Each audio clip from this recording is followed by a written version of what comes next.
Fudgy, chocolaty, rich, dark, ooey, and gooey. Those are all characteristics of brownies that I would like and brownies that I'm about to make. This one may not sit well with some people, but moist, yeah, these brownies are going to be moist. If you're a fan of chocolate like I am, you've definitely heard of death by chocolate. And this right here certainly fits the bill. I say we get right into it. Fudgy, ooey, gooey, chocolatey brownies. Let's turn up the heat.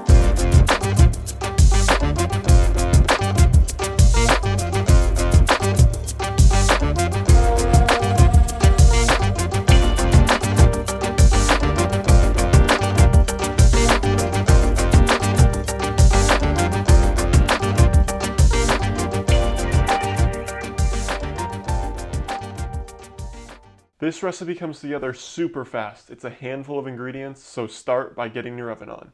Setting it to 350. Boom, once that's on, we need to melt 2 sticks, that's 4, 2 sticks of butter. That's gonna be 226 grams of butter going into a bowl. And now take this butter, melt it in about 20-second increments until it's fully melted and, warm, hot, same difference. And now that that butter is nice and melted and hot, get it on your scale. Blooming this cocoa powder is the first step in making these brownies delicious. Adding cocoa powder to a hot liquid or a hot fat, such as butter, blooms that cocoa powder and brings out that super dark, rich flavor. And add 75 grams or 3/4 cups of Dutch processed cocoa powder. Dutch processed cocoa powder is slightly different than just classic cocoa powder. The cocoa beans are washed in a solution of potassium carbonate. This neutralizes the acidity and makes them, well, neutral. It makes that cocoa powder darker and much more rich. On top of that, add 400 grams or 2 cups of white sugar and 1 full teaspoon of salt. Adding a full teaspoon of salt here is key because that salt is going to really amplify that chocolate flavor. Without it, you're just going to have dull brownies. And who likes those? Not me, and certainly not you. Remove your scale, and now go ahead and knock all these into the butter. There'll probably be some salt left over, just go ahead and dump that straight in. Now we can whisk this up. You'll instantly see it start to change and turn into this super dark, liquidy mess. It's almost black. Look how dark this is. Now at this point, you want to mix this vigorously and really incorporate that sugar into that butter and try and dissolve it completely. Dissolving that sugar is going to help give that super crackly, smooth, slightly different colored texture on top of the brownies. You can mix the holy crap out of this and nothing's going to happen. As soon as the flour comes in, be careful because you don't want to overmix that. Now we crack 3 eggs. You can add them all at once, no need to do them once, mix and do another. We're not making a cake, we're making brownies. And into there goes 1 teaspoon of vanilla. And me personally, I like just a little extra splash. And again, this will help dissolve that sugar, so don't be shy. Mix, mix, mix.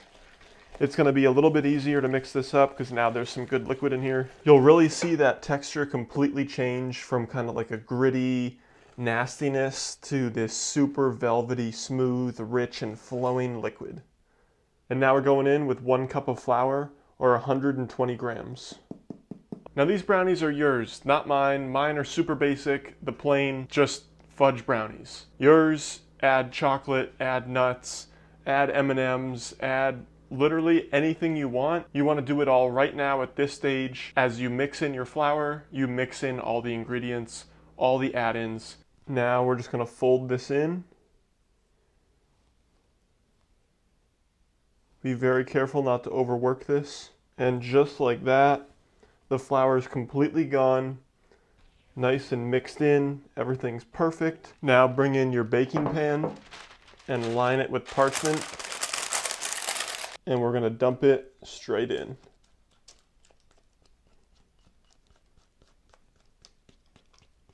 Move it to all the corners. And once it's loaded and ready to go, pop this in your 350-degree oven. I'm just going to be inserting a toothpick and I'll show you. The more crumbs you have when you pull it out, the fudgier it is, the less crumbs, the more cakey it is. And after about 40 minutes in the oven, ooh, man, look at that. Got the toothpicks here. Just go straight dead center.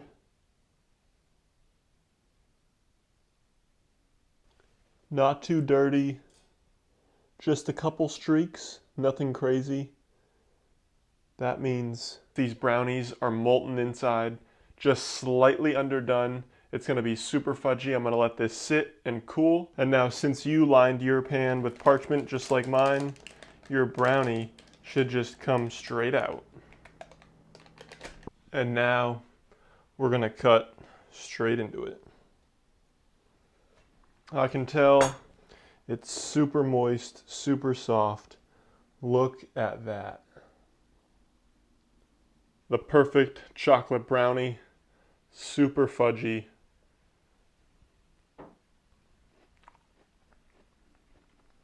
Oh my gosh. Slight crunch to the top.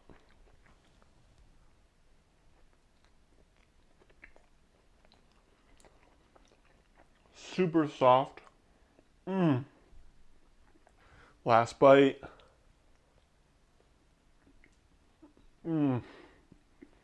It's just so satisfying to bite into. It's making my mouth water. If you're not into the super ooey gooey ones, cook it a little bit longer, 45 minutes. The edges will get nice and crispy. The center will be fully cooked. Either way is amazing. Soft, cakey, it doesn't matter. If you like this video, give it a big fat thumbs up. Come on. Give it a big fat thumbs up for this. Oh, and that crust, it's gonna start forming. The longer this sits, the more that's gonna flake up, and that crust that I was talking about will start to form on top. Smash that subscribe button, and until next time, peace.